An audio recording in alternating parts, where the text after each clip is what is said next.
আমাদের আমানতের সুরক্ষা হবে বলে আমি মনে করি না। হাজার হাজার গ্রাহক আমরা এখানে আমানত রেখেছি। আজকে 100 লোক ক্যাশ অফিসার হিসাবে নিয়োগ দেওয়া হোক, এই যে আজকে 10,000 লোক চাকরিচ্যুত নিজেদেরকে দাবি করছেন, তারা একজনও এই নিয়মের আওতায় পড়েন নাই। তারা ইন্টারভিউ দিয়েছেন এসালম সাহেবের বাসায় বসে, এসালম সাহেবের উঠানে বসে। তারা যে নিয়োগে ইন্টারভিউটা দিল, তারা কোথায় দিলেন ইন্টারভিউ এবং এই যে নিয়োগ পেলেন, পেপারের কোনো বিজ্ঞপ্তি আছে?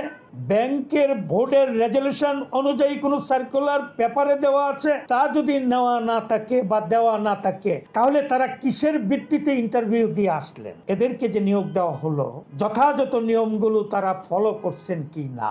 যদি না করে থাকেন, ব্যাংকের একটি রুলস আছে, আপনার সেই রুলস থেকে তারা একেবারে পাত্তা দেন নাই। এসালম সাহেব তার লোক দ্বারা ফোন করাতেন ব্যাংকে, এই আজকে 100 লোক ক্যাশ অফিসার হিসাবে নিয়োগ দেওয়া হোক, এই অমুককে প্রমোশন দিয়ে দেওয়া হোক, এই অমুককে 2টো প্রমোশন দিয়ে দাও, অমুককে এখানে ট্রান্সফার করে দাও। একজন ব্যক্তির ধারায় তো ব্যাংক চলতে পারে না।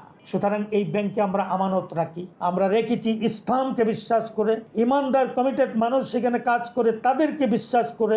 আমাদের মতো গ্রাহকরা, ছোট ছোট গ্রাহক, হাজার হাজার গ্রাহক আমরা এখানে আমানত রেখেছি। অতএব আজকে এই আমানত যদি কোনো কারণে কারো সুপারিশে আবার যদি তারা নিয়োগ পেয়ে যান বা তাদেরকে ফিরিয়ে আনা হয়, আমাদের আমানতের সুরক্ষা হবে বলে আমি মনে করি না।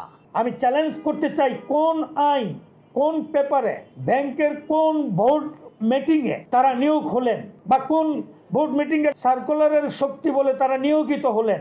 আমি সেই প্রশ্নটি দেশবাসীর কাছে রাখতে চাই, মাননীয় অর্থমন্ত্রীর কাছে রাখতে চাই, বাংলাদেশ ব্যাংকের কাছে রাখতে চাই এবং বিচার বিভাগীয় সকল বিচারপতি মহোদয়গণের কাছে রাখতে চাই। কারণ কোনো কারণে যদি তারা ফিরে আসেন, আমাদের এই আমানত সুরক্ষা হবে না। একজন পিয়ন নিয়োগ পাওয়ার পরে ইসলামী ব্যাংকের কোনো এক শাখা থেকে প্রায় 1 থেকে 1.5 কোটি টাকা তিনি নিজের পকেটে ঢুকায় নিয়ে গেছেন।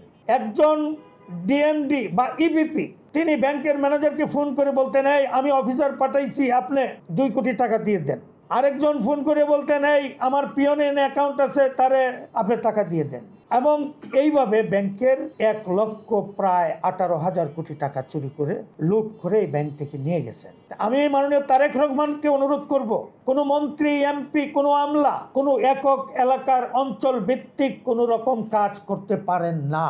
বাংলাদেশ ব্যাংকের একজন সাবেক গভর্নর, বিচার বিভাগীয় একজন মাননীয় বিচারপতি এবং একজন মাননীয় সচিব, সাবেক অর্থ সচিব, এই ধরনের ব্যক্তিদেরকে দিয়ে একটা কমিটি করে দেখতে পারেন কোন কোন কারণে যারা 10,000 লোক দাবি করছেন ইসলামী ব্যাংকে চাকরিচ্যুত, কোন কোন কারণে তারা চাকরিচ্যুত, কেন তারা চাকরিচ্যুত।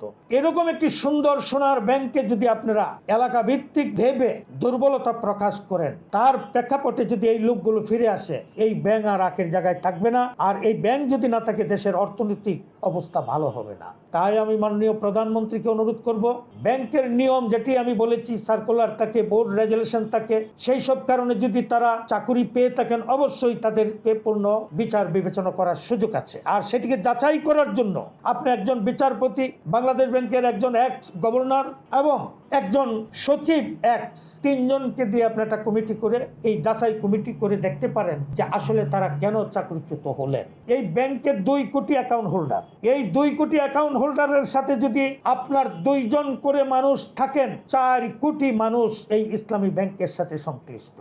এই দেশের যে ব্যবসায়ী সেক্টরটা দেখতেছেন, তার প্রায় 40% বা তার কাছাকাছি এই ইসলামী ব্যাংক রক্ষণাবেক্ষণ করেন, ইনভেস্ট করেছেন। কোনো কারণে যদি আপনারা এই ব্যাংকটিকে নষ্ট করার কোনো হাতিয়ার সৃষ্টি করে দেওয়া হয়, তাহলে দেশের অর্থনৈতিকের অবস্থা ভালো থাকবে না।